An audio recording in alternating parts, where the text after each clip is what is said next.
Gen Z अब जाग चुका है, हम अपनी बात को थोप देंगे। क्या ये राजतंत्र है क्या? जिस तरीके से मिथिलेश तिवारी आते हैं, नोटिफिकेशन जारी कर देते हैं, उनको कैसे पता चल जाती है? मीडिया के थ्रू पता चलती है। देखिए एक बात, बीपीएससी की तैयारी करने वाले छात्र भी आंदोलन कर रहे हैं, बिहार एसएससी की तैयारी करने वाले छात्र भी आंदोलन कर रहे हैं, बिहार पुलिस, बिहार दरोगा की तैयारी करने वाले छात्र भी आंदोलन कर रहे हैं। छात्रों का विश्वास डगमगा गया है। तो सरकार ने देश के युवाओं के भविष्य को, का भी एक सपना जो होता है वो चूर चूर होते हुए नजर आता है। कहीं ना कहीं सरकार की जो नीति है, कोई ऐसा आंदोलन नहीं होगा जिसमें बिहार महत्वपूर्ण योगदान नहीं दिया होगा। बिना बिहार का आमरण अनशन पर बैठे हुए हैं अपनी मांग को लेकर, इससे बड़ा पानी तक नहीं पी रहे हैं। इससे बड़ी बात और क्या हो सकती है? तेजस्वी यादव भी हुंकार भरते हुए नजर आते। इस बार तेजस्वी यादव का भी एक अलग रूप देखने को मिला। लोग अपना जान देने तक के लिए तैयार है। मेंस पीटी, ये कौन सा मजाक है? ये किस हद तक मजाक है? अधिकारी वाला वेतन दीजिए, अधिकारी वाला सुविधा दीजिए। आप अभी हम ज्ञान बिंदु में हैं। ज्ञान बिंदु कहा जाता है कि यहाँ से छात्र, कई ऐसे छात्र हैं जिनकी किस्मत आज सरकारी नौकरी के दरवाजे तक पहुँच चुकी है। आज वो अपने माँ बाप के लिए नौकरी करते हुए नजर आते हैं और उनके माँ बाप ने जो सपना देखा वो सपना को कहीं ना कहीं ज्ञान बिंदु ने पूरा किया। लेकिन आज मैं उस विषय पे भी चर्चा करूंगी जो आज पटना की सड़कों पे जो छात्र हैं, टीआरई 4 को लेकर मैं बात करती हूँ। टीआरई 4 के जो छात्र हैं लगातार धरना प्रदर्शन देते हुए नजर आते हैं और अपनी बातों को लेकर लगातार वो सरकार को घेरते हुए नजर आते हैं। शिक्षा मंत्री की बात मैं करूं, मिथिलेश तिवारी नोटिफिकेशन तो जारी कर देते हैं लेकिन वो एक दिखावा होता है, छात्र उससे संतुष्ट नहीं होते हैं। इसी बीच कहते हैं गुरु जो है माता पिता के बाद गुरु का जो ऑरा होता है सबसे ऊपर रखा जाता है। गुरु जो अपने छात्र के लिए सब कुछ करते हैं, उनको शिक्षा देते हैं, वहाँ तक पहुँचाते हैं जो माँ बाप ने एक सपना देखा है। आज हमारे साथ ज्ञान बिंदु के रोशन आनंद सर हैं। अपने आप में मैं बात करूँ तो इनकी वजह से कितने बच्चे आज सरकारी सर्विस करते हुए नज़र आते हैं। आज लेकिन सर, आप हमारे चैनल में पहली बार हम आपका पॉडकास्ट कर रहे हैं, ये बताइए, आज आप सड़कों पे थे, गर्दनी बाग के सड़कों पे थे, क्या देखा आपने? बच्चों को किस हालात में देखा? इस पे भी हम आपसे कुछ सवाल, और सरकार से क्या सवाल आप कर रहे थे जिस तरीके से आप चिल्ला रहे थे? देखिए, बहुत बहुत धन्यवाद आपको और आपकी पूरी टीम को कि आपने हमें मौका दिया, आपने हमें अपना मंच दिया।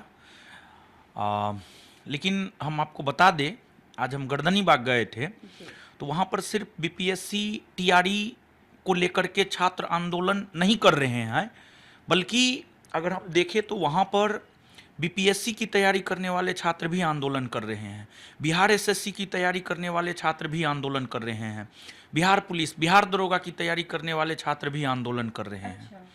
तो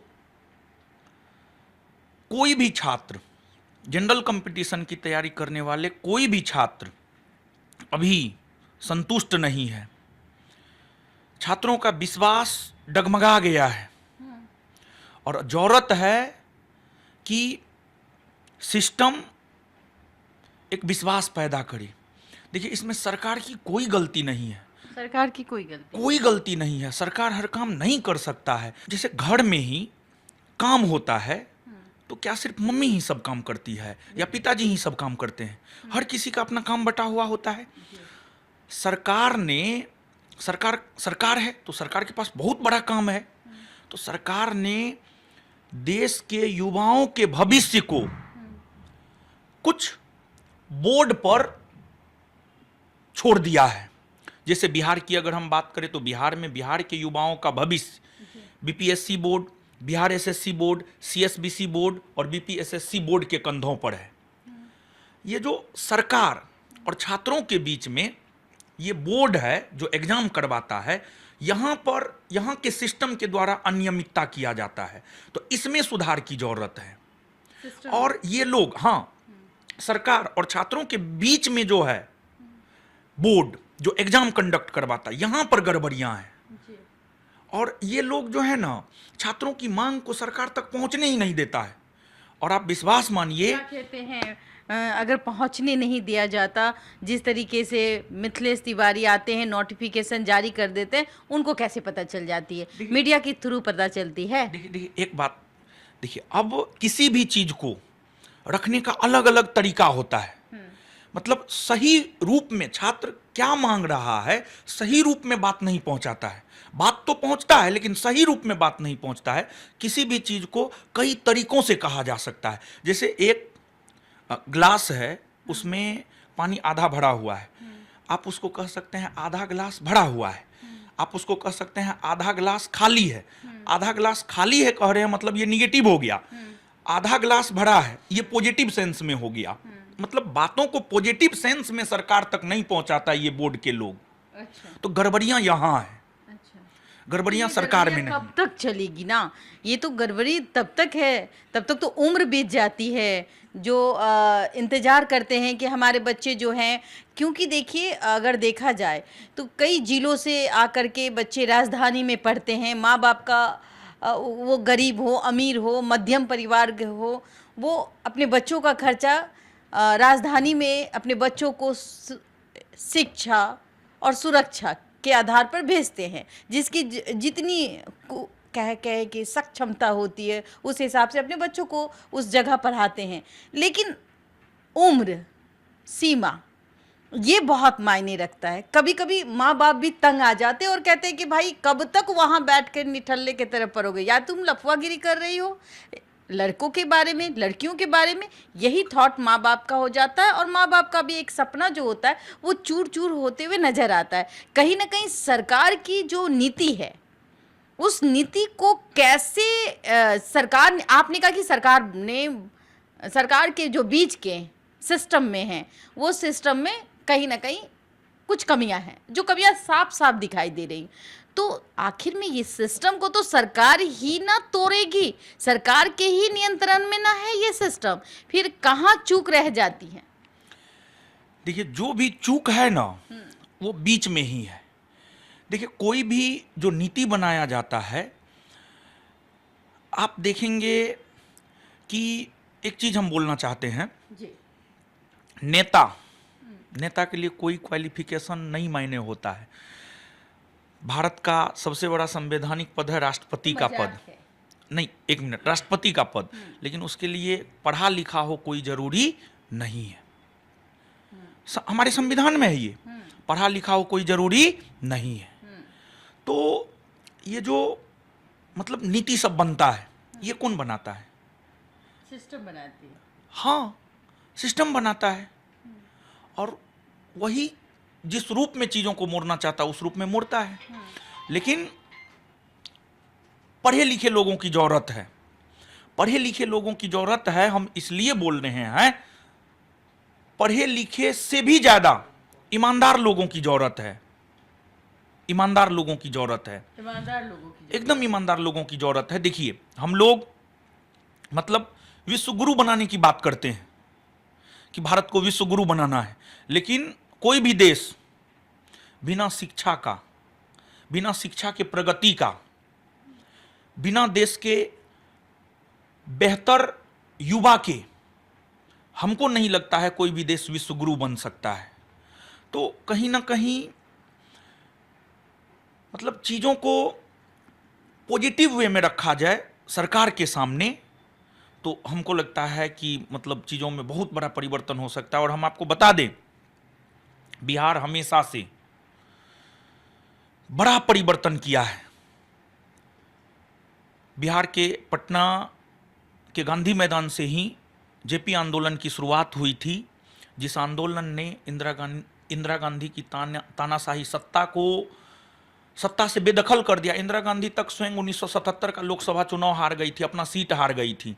और बिहार का जो अभी ये छात्र आंदोलन है, ये हमको लगता है कि पूरे भारत के शिक्षा व्यवस्था में आमूलचूल परिवर्तन करेगा। परिवर्तन की बात आप करते हैं, जैन जी को आपने देखा होगा किस तरीके से दिल्ली में जिस तरीके से धरना प्रदर्शन होता है, उसके बाद किसी ने कल्पना नहीं की थी कि जैन जी ने एक मिसाल कायम किया। और देखिए यहाँ तक कि प्रधानमंत्री नरेंद्र मोदी जी को इंस्टाग्राम पे आके हाय फ्रेंड्स, हाँ वो हाय दोस्तों छोड़ के हाय फ्रेंड्स में आ जाते हैं और कहीं ना कहीं फिर वो बात भी मान लेते हैं और जो त्रुटियां हैं थी उनको स्वीकार करते हैं और धर्मेंद्र प्रधान का इस्तीफा हो जाता है। तो आखिरकार और बिहार, इसी बीच एक और भी बात सामने आई कि आबा हो बिहारी, और बिहार के लोग जो है बहुत, मतलब जैसे ही बिहार के लोग सड़कों पे आते हैं वैसे ही अब नरेंद्र मोदी भी लाइव आ जाते हैं। तो क्या कनेक्शन है बिहारियों में। और ऐसी बात है तो अब यहाँ के जो बच्चे वो 25 दिन से अनशन पे बैठे हैं। आप जान रहे हैं, आज आप गए थे, जो 25 दिन से जो छात्र है वो अनशन पे बैठे हुए हैं, उनका सूद लेने वाला कोई नहीं है। तो क्या बिहारी ऐसे ही मर जाए, छात्र ऐसे ही रोड पे, चाहे छात्र हो छात्रा हो। आप गए थे, आपने क्या किया? देखिए, यही तो लोकतंत्र की ताकत है कि जो प्रधानमंत्री मोदी जी के बारे में कहा जाता है कि कहीं झुकते नहीं हैं, लेकिन एक नारा हमारे पूर्व प्रधानमंत्री स्वर्गीय लाल बहादुर शास्त्री ने दिया था, जय जवान जय किसान। मतलब वो नारा आज प्रासंगिक हो रहा है कि आज केंद्र की मोदी सरकार जो कहीं नहीं झुकती है, वो सिर्फ एक किसान के सामने झुकी है और एक जवान मतलब युवा। यहाँ पर हम जवान शब्द का प्रयोग युवा के लिए कर रहे हैं, लेकिन वहाँ पर लाल बहादुर शास्त्री ने जवान शब्द का प्रयोग देश के सैनिकों के लिए किया था, लेकिन यहाँ पर हम युवा के लिए कर रहे हैं। और यही तो लोकतंत्र की खूबसूरती है, यही तो लोकतंत्र की ताकत है। लोकतंत्र यानी लोगों का शासन, लोगों का सुना जाना चाहिए। मोदी जी को लगा कि नहीं, हमारे देश के युवाओं का भविष्य प्रभावित हो रहा है, और मोदी जी ने अपने कैबिनेट के मंत्री माननीय शिक्षा मंत्री धर्मेंद्र प्रधान जी से इस्तीफा ले लिया। यही तो लोकतंत्र की खूबसूरती है। और जहां तक बिहार का सवाल है, बिहार की बात करें, आप पूरे स्वतंत्रता आंदोलन की अगर आप बात करेंगे ना, 1857 के सिपाही विद्रोह से लेकर के 1947 के देश की आजादी तक कोई ऐसा आंदोलन नहीं होगा जिसमें बिहार महत्वपूर्ण योगदान नहीं दिया होगा। बिना बिहार का, अरे बिना बिहार की कल्पना के आप भारत की कल्पना नहीं कर सकते हैं। अच्छा। आप प्राचीन भारत पढ़ते हैं, उसमें आप बिहार के बारे में पढ़ते हैं। प्राचीन काल में ये जो पाटलिपुत्रा है, जिसे आज हम पटना कहते हैं, ये पूरे भारत का राजधानी नगर हुआ करता था। तो बिहार का इतिहास बहुत स्वर्णिम है। और आप स्वतंत्रता आंदोलन की ही बात कीजिए ना, 1857 की क्रांति से लेकर के देश की आज़ादी तक, चाहे 1857 का क्रांति हो जिसमें बिहार के आरा के जगदीशपुर के वीर कुंवर सिंह का योगदान हो, उन्होंने, वे बिहार के थे, वे बिहार से निकल करके उत्तर प्रदेश गए और देश के भीतर 1857 के विद्रोह को एक राष्ट्रीय स्वरूप उन्होंने प्रदान किया था। इसके बाद गांधी जी का असहयोग आंदोलन आप 1920 में जाकर के देख लीजिए, 1930 में गांधी जी का सविनय अवज्ञा आंदोलन, 1942 में भारत छोड़ो आंदोलन।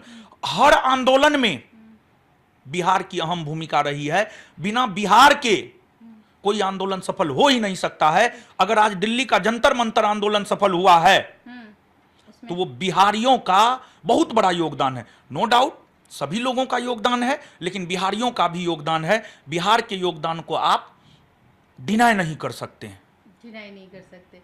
तो फिर इस आंदोलन का क्या होगा? आप आज गए थे, आप आज जिस तरीके से तेजस्वी यादव भी हुंकार भरते हुए नजर आते, इस बार तेजस्वी यादव का भी एक अलग रूप देखने को मिला।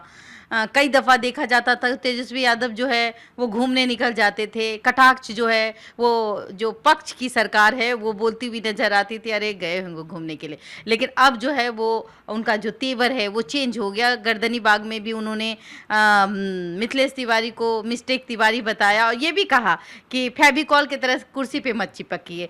आप गए थे आज, आपने क्या वहाँ देखा और आपने किस तरीके से जो बातें कही उसमें क्या क्या त्रुटियां हैं, ये जरा बताइए।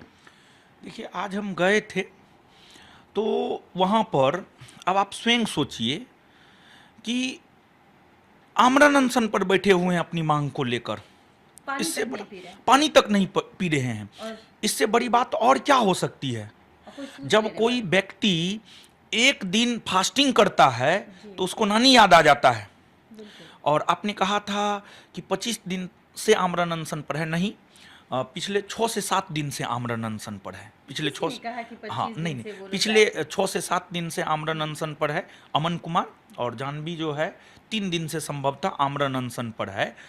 तो मतलब आप सोचिए ना, आमरण अनशन पर लोग बैठे हुए हैं, मतलब लोग अपना जान देने तक के लिए तैयार है। इससे बड़ा और क्या हो सकता है? ये आंदोलन बहुत बड़ा रूप ले लेगा और सरकार को होना चाहिए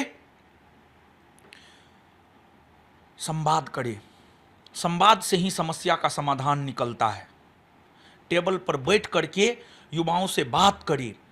ये आप ही के राज्य के युवा हैं, ये आप ही के बच्चे हैं। जब बच्चा को भूख लगेगा तो बच्चा माँ बाप के पास ही जाएगा, किसी दूसरे के पास नहीं जाएगा। ये आपके बच्चे हैं, आपसे मांग कर रहे हैं, उनको भूख लगा हुआ है। हमको लगता है सरकार को संवाद करना चाहिए और संवाद से समस्या का निदान जरूर निकलेगा। बच्चे कहते हैं, टीआरई 4 की बात करूं, बच्चे कहते हैं कि भाई कोई हमें एडीएम बनना है, कोई हमें डीएसपी बनना है। बीपीएससी की एग्ज़ाम बीपीएससी वाले जो मैं एग्ज़ाम दे रही हूँ या दे रहा हूँ, तो उसमें नेगेटिव मार्किंग, मेंस, पीटी, ये कौन सा मजाक है? ये किस हद तक मजाक है? जो कहा जाता है कि बच्चे जो हैं वो जिस क्लास में पढ़ते हैं उस क्लास के टीचर अलग अलग के होने चाहिए। अगर कोई साइंस पढ़ा रहा है तो साइंस पढ़ाए, कोई हिंदी पढ़ा रहा है कोई हिंदी पढ़ाए, फिजिक्स, केमिस्ट्री के सबके अलग अलग सर होने चाहिए। लेकिन ऐसा क्या कि उसमें पीटी, उसमें नेगेटिव मार्किंग, उसमें मेंस, मतलब ये क्या? वो ये चाहते हैं कि ये इन चीज़ों को हटा दिया जाए। इसमें कितना सही है? नहीं, देखिए, एक तो पहली बात हम ये बोलेंगे कि शिक्षकों को जो है ना अपने आप को कमतर करके नहीं आंकना चाहिए।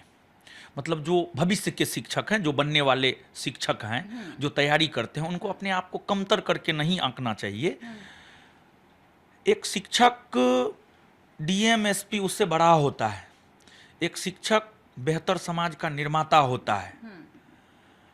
तो एक तो पहली बात हम ये कहेंगे कि शिक्षक को अपने आप को कमतर करके नहीं आंकना चाहिए। और दूसरी बात हम ये कहेंगे कि ठीक है, आप पीटी मेंस ले रहे हैं, युवा पीटी मेंस देंगे, लेकिन आपको थोड़ा समय को भी ध्यान में रखना चाहिए। मतलब हम लोग की तरफ एक कहावत है, भोज के बेर में कोहरा रोपने चले, बियाह के दिन में कदुआ गाछी। हाँ, बियाह के दिन में कदुआ गाछी।